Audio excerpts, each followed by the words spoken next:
our next president, Donald Trump. Now, I'm an anomaly. I'm a Republican trial lawyer, Curry Law Group. All my trial lawyer friends are liberal Democrats. They support the evil one. We must overcome that evil and elect the great one, Donald Trump. We must defend America against Hillary Clinton, who will fundamentally damage our great country. We have the opportunity to decide whether we'll have 4 more years of Democratic tyranny or whether we have change that Donald Trump will bring to America. Positive change, not Obama change. I am proud to be a Republican because I believe in the core values of our party. I believe Donald Trump will lead us and provide us with the economic and social freedom to make America great again. We're in the I-4 corridor. The election's going to be won right here. This is the most important election of all our lifetimes. We must double and triple our efforts to make sure Donald Trump gets elected. Why am I here tonight?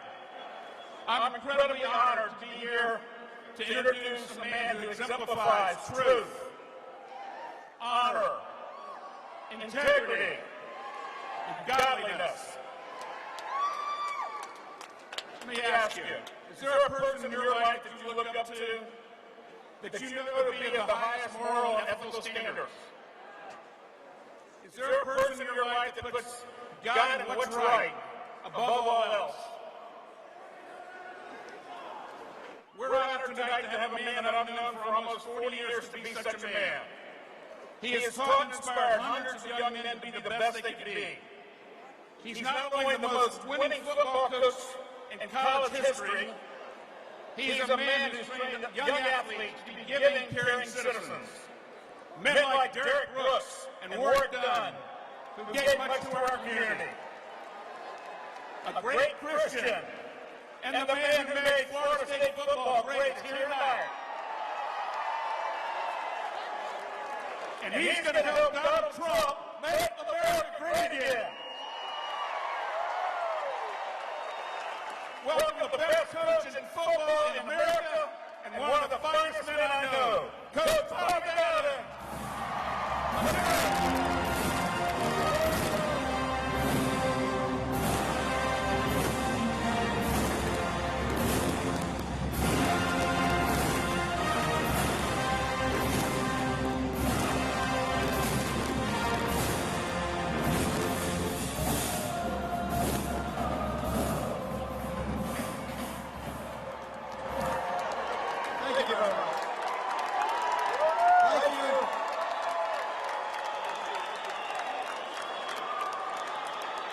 Y'all always were nuts.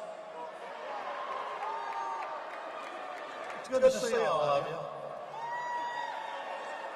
A couple of days I was invited to come down and introduce our new president.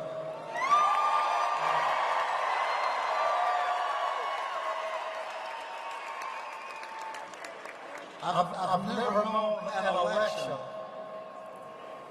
that's more meaningful than this one. Now, I've lived 68 years, so I've been through a lot of elections, right? But boy, this one is important. And we have got to win this doggone thing. You know, I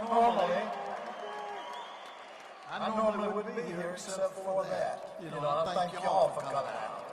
This morning, up in Tallahassee, Ann and I went down and we voted, you know.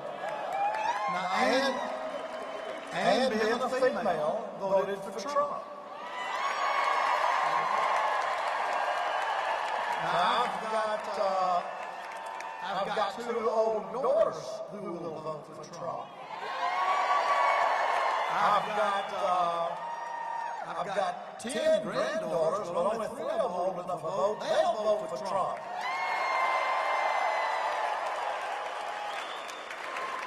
So put me down for 8.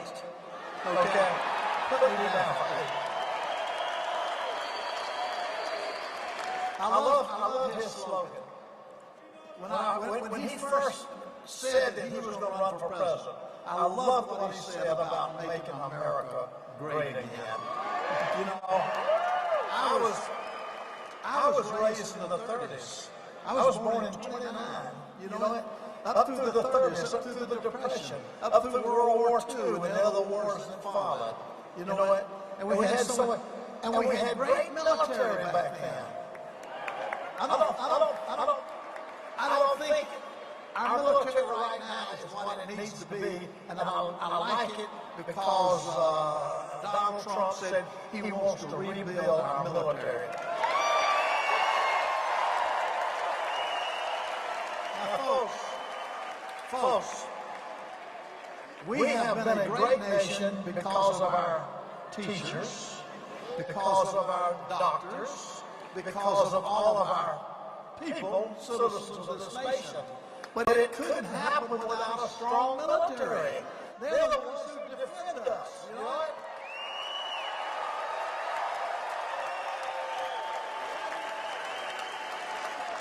Aren't you getting tired of these other nations embarrassing us?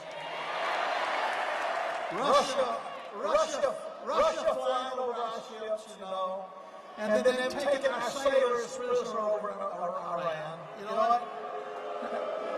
We got to get our military up where they don't dare. Where they don't dare. You know? But, anyway, hey, November the 8th. November the 8th. That's the kickoff. You got to be there. You got to vote.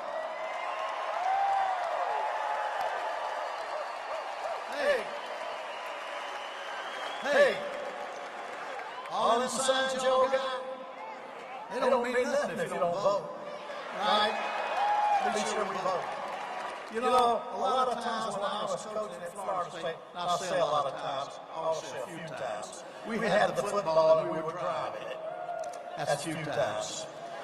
And you know, so you're driving the ball and you get down about the 3-yard line, but that's where you separate the men from the boys. When you're on the 3-yard line, there ain't no room. The other team can bring 11 people, man. You can't block 11 people. You know what? And our quarterback, when we get in that situation, our quarterback, he come off the field. Coach, what am I going to do? I've tried this and I've tried that. We can't score. What should I call? You know what I say? I say, son, how did you get down here? He said, well, usually our outside runs. Is that how we got down here? Yeah. I said, we're going out running the outside run. You know. In other words, what brought you here? You know what? And by the way, I'm so proud to be here. And I wanted to make this statement tonight. I'm a great reader of history. I love history, especially the beginning of our country. And one of the great qualities that men had back in those days, and I hope we get it back, and I hope Donald Trump will do it, they were men who depended upon God.